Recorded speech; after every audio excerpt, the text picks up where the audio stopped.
The Galactic Council's emergency session was in chaos. Ambassador Zixthara of the Volition Empire clicked her mandibles nervously as she watched the holographic display showing the approaching human fleet. What was supposed to be a simple relief mission had turned into something far more terrifying. "This is not what we requested," she chittered to her aide, her four eyes fixed on the massive warships cutting through space toward the disaster zone. "We asked for humanitarian aid, not this." The aide, a younger Volition named Korth, trembled as he consulted his datapad. "The humans responded to our distress call within 3 standard cycles, Ambassador. They said they were sending everything they had to help." Zixthara's antenna twitched in what humans might have recognized as extreme anxiety. The humans had been part of the Galactic Council for only 2 years, ever since their violent introduction to galactic society when they'd accidentally destroyed a Kronak pirate fleet that had been terrorizing trade routes for decades. The pirates had expected easy prey when they attacked the single human exploration vessel. Instead, they'd encountered something the galaxy had never seen before, a species that treated violence as a tool rather than a last resort. "Everything they had," she repeated, her voice barely above a whisper. "What have we done?" The disaster on Kepler 442b had been unprecedented. The planet, home to 12 billion peaceful Arxians, had been struck by a massive asteroid, a 1 in a trillion chance event that had caught everyone off guard. The impact had thrown the planet's climate into chaos, triggering massive earthquakes, tsunamis, and volcanic eruptions. Billions were dead, and billions more were dying. The Galactic Council had immediately begun coordinating relief efforts, but their resources were limited. Most species in the galaxy had evolved on relatively stable worlds, and their technology reflected that reality. They had medical ships, supply vessels, and evacuation craft, but nothing designed for large-scale planetary disasters. That's when someone had suggested asking the humans for help. There from Earth, Counselor Drakmor of the Hegemony had pointed out during the emergency session. Their home world is notoriously unstable. They might have experience with disasters of this magnitude. It had seemed like a reasonable suggestion at the time. The humans had been eager to help, responding to the distress call with what their ambassador had called typical human enthusiasm. They'd promised to send aid immediately, no questions asked.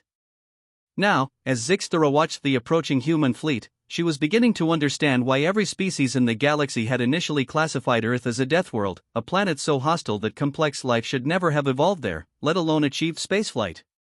The human fleet was unlike anything the galaxy had ever seen. Where most species built their ships for efficiency and safety, the humans had built theirs for survival in the most hostile environments imaginable. Their vessels were massive, angular constructs that looked more like weapons than rescue ships. They bristled with armor plating, defensive turrets, and what could only be described as aggressive architecture. "Ambassador," Korth whispered, his voice shaking, "the lead ship is hailing us." Zixthara straightened her posture, trying to project confidence she didn't feel. "Put them through." The holographic display shimmered and resolved into the image of a human female wearing what appeared to be military fatigues. Her short brown hair was pulled back severely, and her pale skin bore several small scars. But it was her eyes that made Zixthara's blood run cold. They were the eyes of a predator. "This is Admiral Sarah Chen of the Terran Relief Fleet," the human said, her voice crisp and professional. "We're responding to your distress call regarding the Kepler 442b disaster. We'll be in system in 6 hours. Admiral Chen," Zixthara managed, her translator struggling with the human's rapid speech pattern. We appreciate your response. However, we were expecting humanitarian aid vessels, not military ships." Admiral Chen's expression didn't change. "These are humanitarian aid vessels, Ambassador. The TRS Mercy alone can house 2 million refugees. The TRS Hope has surgical bays capable of handling 10,000 simultaneous operations. The TRS Salvation carries enough supplies to feed 50 million people for a year." "But they look like warships," Zixthara protested weakly. "Ma'am," Admiral Chen replied, and for the first time, there was a hint of something that might have been amusement in her voice, "everything we build looks like warships. We're from Earth." The connection ended, leaving Zixthara staring at the blank holographic display. Around her, the emergency command center buzzed with nervous activity as various species tried to coordinate their relief efforts with the incoming human fleet. Perhaps, Korth suggested tentatively, we should warn the other species about what's coming? Zixthara considered this.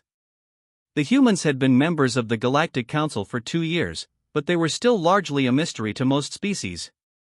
They'd been classified as a Category 5 hazardous species, the only species in galactic history to earn that dubious honor. They were also the only species to have achieved spaceflight while their home world was still actively trying to kill them. Send a general advisory, she decided. Warn all relief coordinators that the human fleet is unconventional. As it turned out, unconventional was an understatement of galactic proportions. The human fleet dropped out of hyperspace 6 hours later, exactly as promised. The ships were even more intimidating up close, massive structures that dwarfed even the largest hegemony dreadnoughts. But it was what they did next that sent shockwaves through the assembled relief forces. Instead of requesting docking clearance or asking for situation reports, the human ships immediately began launching smaller craft. Thousands of them. They swarmed toward Kepler 442b like angry insects, their trajectory taking them directly into the planet's chaotic atmosphere. They're not waiting for clearance, observed Captain Threx of the Draconian Science Corps, his reptilian features twisted in confusion. They're just going in. The other species' relief efforts had been methodical and careful. They'd established orbital stations, created safe corridors for evacuation, and built processing centers in the outer system. It was efficient, organized, and utterly inadequate for the scale of the disaster. The humans took a different approach. "This is General Marcus Hayes," came a transmission from the planet's surface barely an hour after the first human shuttles had entered the atmosphere. "We have boots on the ground and are beginning immediate search and rescue operations. Any survivors in grid sectors 7 Alpha through 12 Delta, please respond on emergency frequency 121.5. "Impossible," muttered Dr. Zelnara, the Ethereal Collective's chief medical officer. "The surface conditions are lethal. The atmosphere is filled with ash and toxic gases. The seismic activity alone." She was interrupted by another transmission, this one from a different human voice. "This is Lieutenant Colonel Rodriguez. We've established a forward operating base at coordinates 45.7 south, 127.3 east. We're treating wounded and have capacity for immediate evacuation. Any medical ships in the area, please coordinate with our field medics." The assembled alien relief coordinators stared at their displays in stunned silence. According to their instruments, the coordinates Lieutenant Colonel Rodriguez had given placed his forward operating base directly in the center of an active volcanic region where the surface temperature exceeded 400 degrees Celsius. How are they surviving down there? Captain Threx asked the question that was on everyone's mind. The answer came from an unexpected source, one of the human shuttles that had just launched from the surface, its hull glowing red-hot from atmospheric entry. The pilot's voice crackled over the communication system, tinged with what sounded like excitement rather than fear. "Control, this is Rescue 7. We've got a full load of survivors from the Arxian city of Velvar. ETA to the Mercy is 15 minutes. Be advised, we're taking heavy fire from volcanic debris, but our shields are holding." "Taking heavy fire," Zixthara repeated faintly. "They're describing a natural disaster as if it's a battle."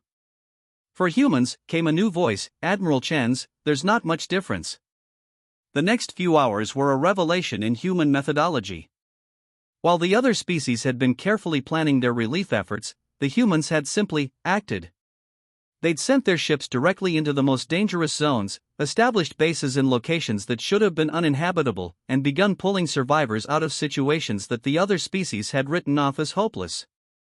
"They're not following any of the safety protocols," observed Minister Kell of the Pacifist Alliance, his tentacles writhing in agitation. "They're putting their own people at tremendous risk. And saving thousands because of it," Admiral Chen's voice cut through the chatter. "We've evacuated over 100,000 survivors in the past 6 hours.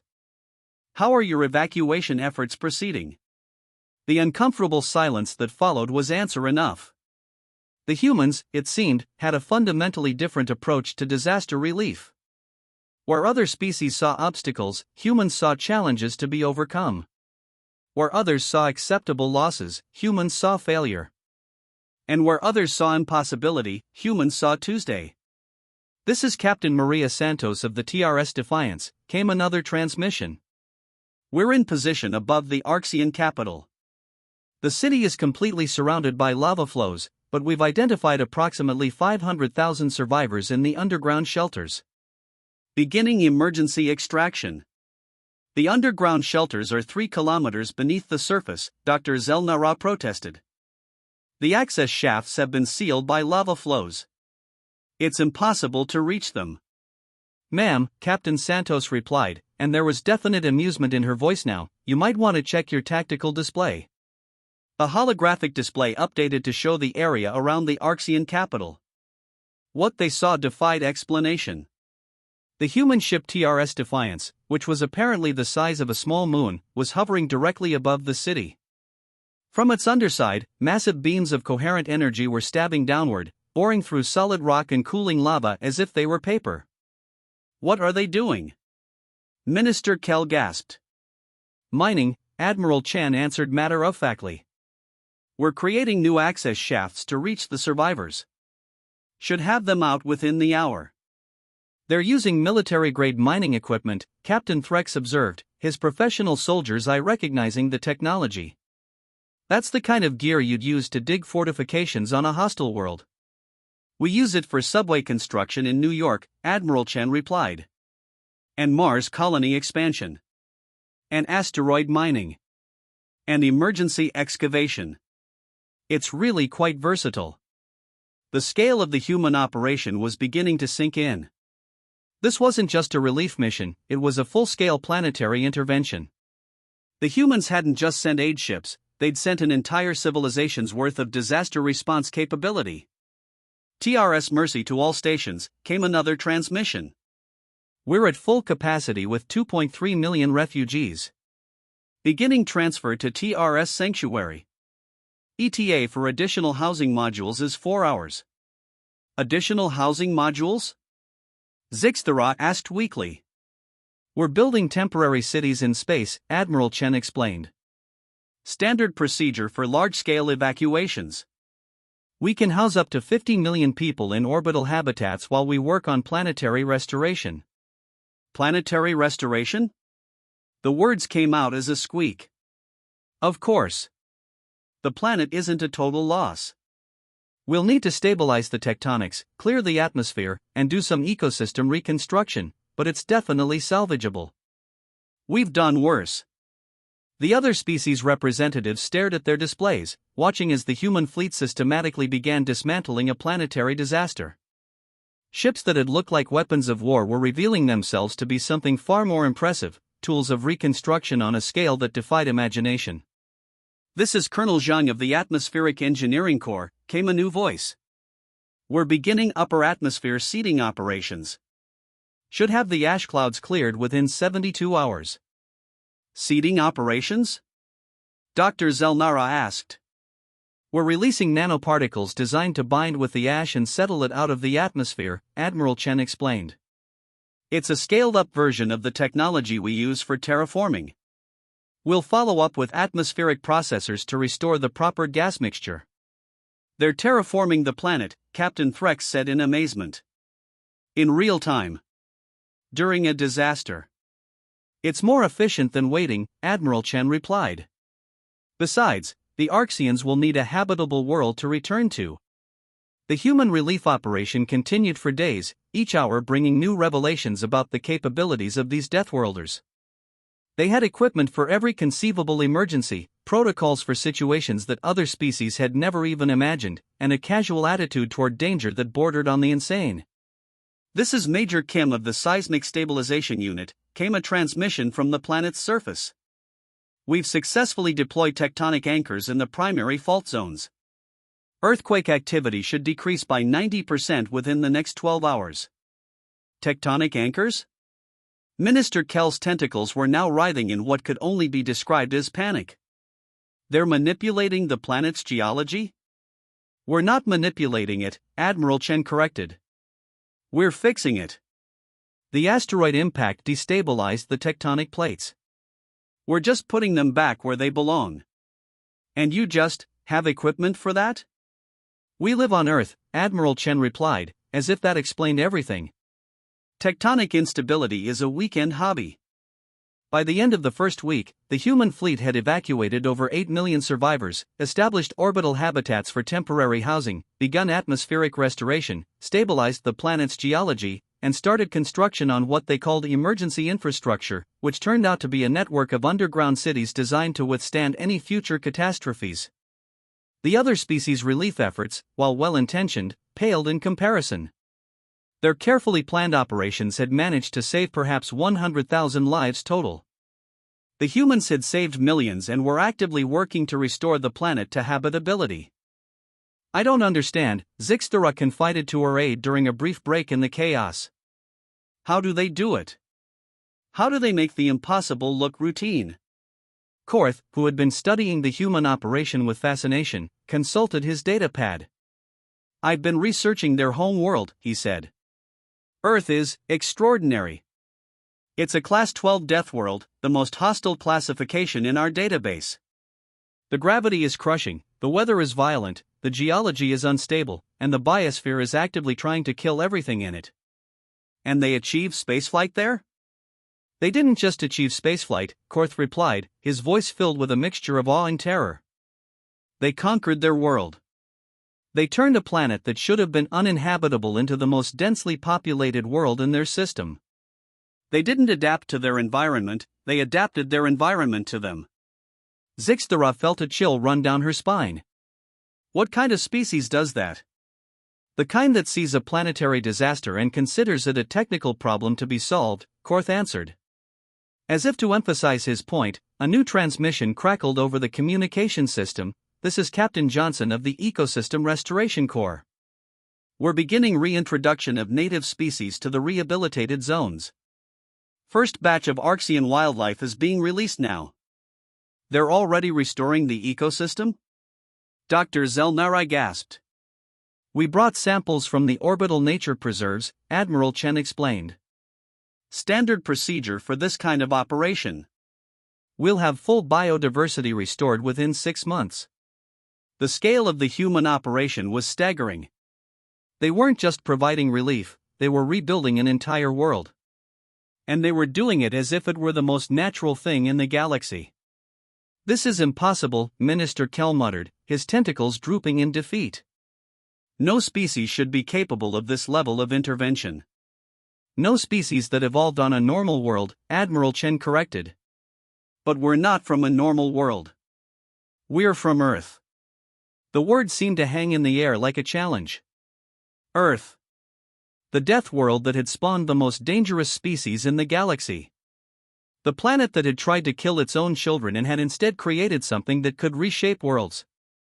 Admiral, Zixtara said carefully, I have to ask, is this really a relief mission? Or is this something else? Admiral Chen's image appeared on the holographic display, and for the first time, she smiled. It was not a comforting expression. Ambassador, she said, for humans, there's no difference between a relief mission and a military operation. We approach both with the same goal, total victory over the forces trying to kill people. In this case, those forces happen to be geological rather than biological. The methodology is the same. Total victory, Zixtara repeated. We don't do half measures, Admiral Chen confirmed. When we commit to saving a world, we save the world. All of it. The human relief operation continued for another month, each day bringing new demonstrations of their capabilities. They rebuilt cities that had been destroyed, restored ecosystems that had been obliterated, and stabilized weather patterns that had been thrown into chaos.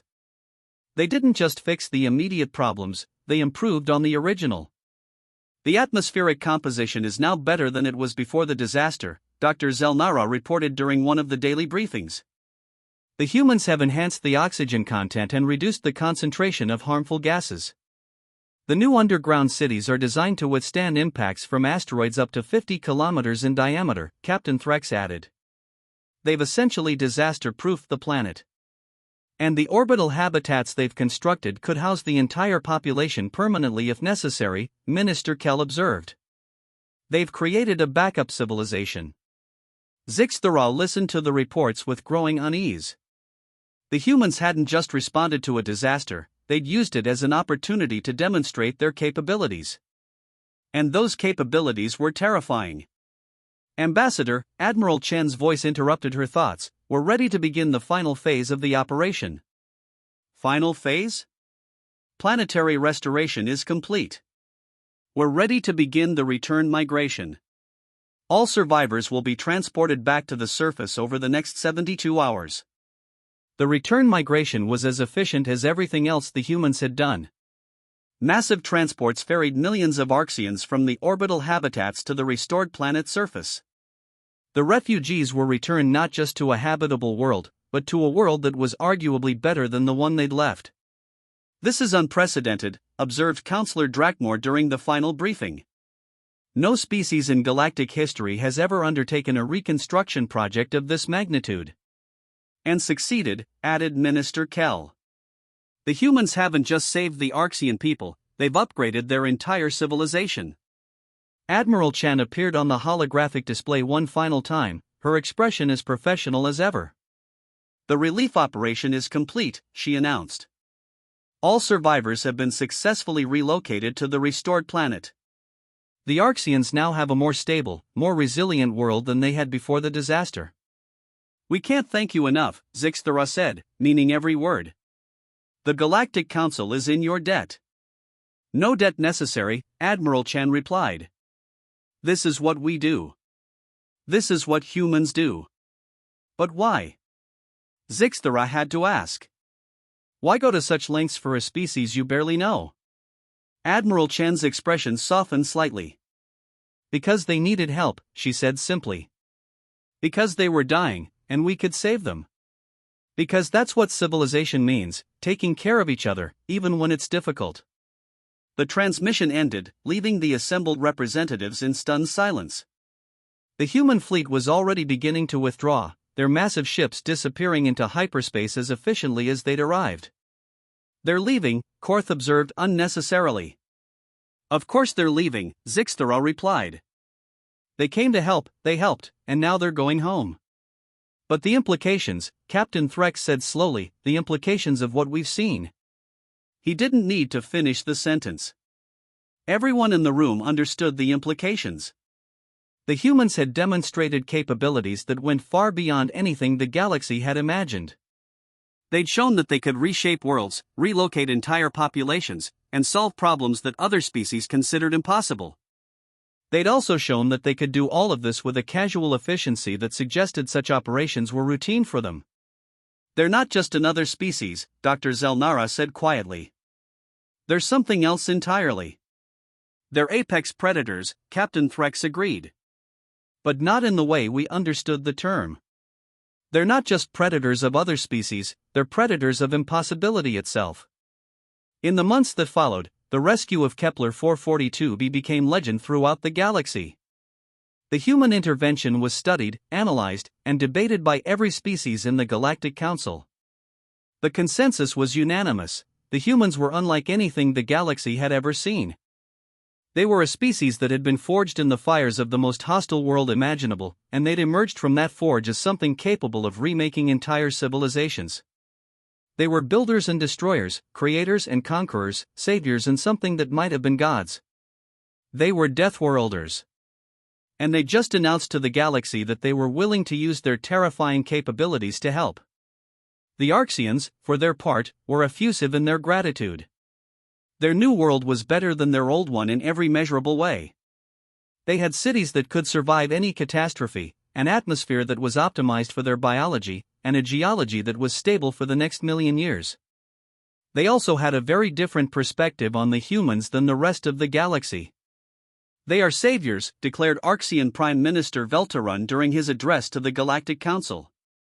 They came to us in our darkest hour and gave us not just our lives, but a better life.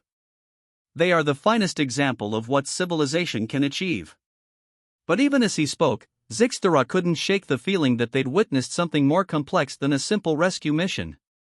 The humans had saved the Arxians, yes, but they'd also demonstrated their power on a scale that redefined what was possible. They could have conquered us, she confided to Korth during a private moment. With that level of capability, they could have simply taken over the galaxy. But they didn't, Korth replied. They saved us instead. This time, Zixthara said. They saved us this time. The human fleet had returned to Earth space, but their message was clear: they were watching. They were capable. And they were willing to act. The galaxy had asked for aid, and the Deathworlders had sent a fleet of destruction, destruction of disaster, destruction of despair, destruction of the impossible barriers that had seemed insurmountable. They'd sent hope in the form of overwhelming force, delivered with the casual efficiency of a species that had spent its entire existence fighting for survival against impossible odds. And they'd won. As Zixthara watched the last of the human ships disappear into hyperspace, she couldn't help but wonder what would happen the next time someone asked the Deathworlders for help. Would they come as saviors again? Or would they come as something else entirely? Only time would tell. But one thing was certain: the galaxy would never be the same. The humans had shown them what was possible when a species refused to accept the impossible. They'd shown them what could be accomplished when survival wasn't just a goal, but a way of life. They'd shown them what it meant to be human. And that, perhaps, was the most terrifying revelation of all. 6 months after the Kepler 442b incident, the effects of the human intervention were still being felt throughout the galaxy. The rescued Arxians had become something of a curiosity, their restored world serving as a testament to human capabilities. But more importantly, other species were beginning to ask questions. Ambassador, Korth reported during their weekly briefing, we've received 17 formal requests for human assistance in the past month alone. Zixthara wasn't surprised. Word of the human relief operation had spread throughout the galaxy like wildfire. Species that had previously considered certain problems unsolvable were now wondering if maybe, just maybe, the humans might have a solution. What kind of requests? Varied, Korth replied, consulting his datapad. The Meridian Collective wants help with a failing star. The hive worlds are asking for assistance with a plague that's been ravaging their outer colonies. The Crystalline Assembly wants to know if humans can help them restore their shattered homeworld. A failing star? Zixthara's antenna twitched. They want the humans to fix a star? Apparently, they've heard that humans specialize in impossible problems. Zixthara leaned back in her chair, contemplating the implications. The humans had demonstrated that they could solve problems other species considered impossible. But there had to be limits to their capabilities. Didn't there? Has there been any word from the humans about these requests? Actually, yes, Korth said, his voice taking on a strange tone. Ambassador Chen sent a message this morning. She says they're looking into it and will respond within the week. Looking into it, Zixthara repeated. They're considering fixing a star. It gets stranger, Korth continued. I've been monitoring human communications, and there's been a significant increase in activity around their outer system installations. They're mobilizing something. Before Zixthara could respond, an emergency alert flashed across her display. The communication system crackled to life, and the familiar voice of Admiral Chen filled the room. This is Admiral Chen of the Terran Relief Fleet, she announced. We've reviewed the current requests for assistance from various member species. We're prepared to offer aid to all requesting parties. Zixthara felt a familiar chill run down her spine. All requesting parties? We'll be dispatching specialized task forces to address each situation, Admiral Chen continued. The Meridian Collective will receive stellar engineering support. The hive worlds will receive medical intervention. The Crystalline Assembly will receive planetary reconstruction assistance. Additional details will be provided directly to each requesting government. The transmission ended, leaving Zixthara staring at the blank display. They're going to help everyone, she said quietly. They're going to fix everything. Should we be concerned? Korth asked. Zixthara considered the question. The humans had proven themselves to be benevolent in their first major intervention.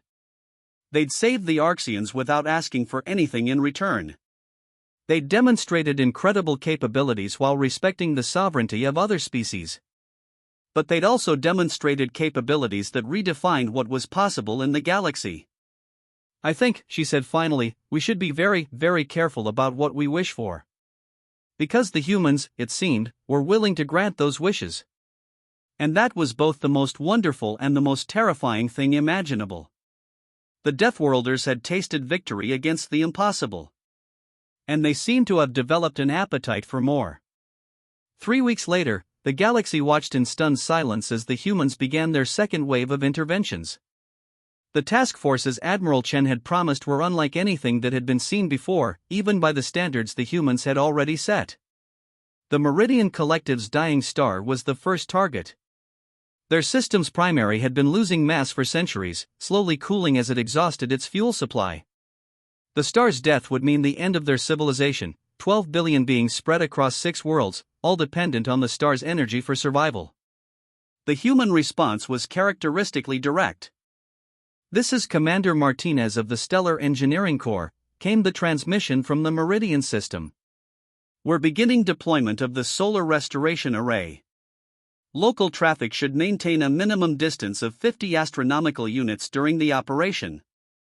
50 astronomical units, gasped Meridian Prime Minister Thalandra. What are they planning to do? The answer came in the form of a structure that defied description. The humans had built what could only be called a stellar-scale construction project, a massive array of devices that surrounded the dying star like a mechanical constellation. Each device was the size of a small moon, and there were hundreds of them. "We're going to restart your star," Commander Martinez explained, as if it were the most natural thing in the universe.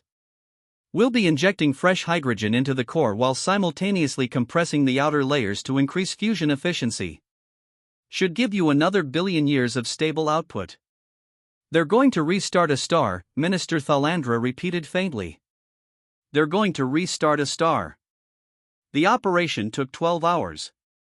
When it was complete, the Meridian System's star was shining brighter than it had in 1,000 years. The humans had literally brought a dying star back to life. At the same time, in the Hive worlds, another human task force was dealing with a different kind of impossible problem. The plague that had been ravaging the outer colonies was unlike anything in the Galactic medical database. It was a synthetic virus, created by a long-dead civilization as a weapon of war, and it had been slowly spreading through the Hive worlds for decades. "This is Dr. Patel of the Xenobiological Intervention Unit," came the transmission from the Hive worlds. "We've identified the plague organism and developed a comprehensive treatment protocol. We're beginning immediate deployment of countermeasures." The countermeasures turned out to be another demonstration of human overkill. Instead of simply treating the infected, the humans had created a biological weapon designed to hunt down and destroy the plague virus wherever it existed.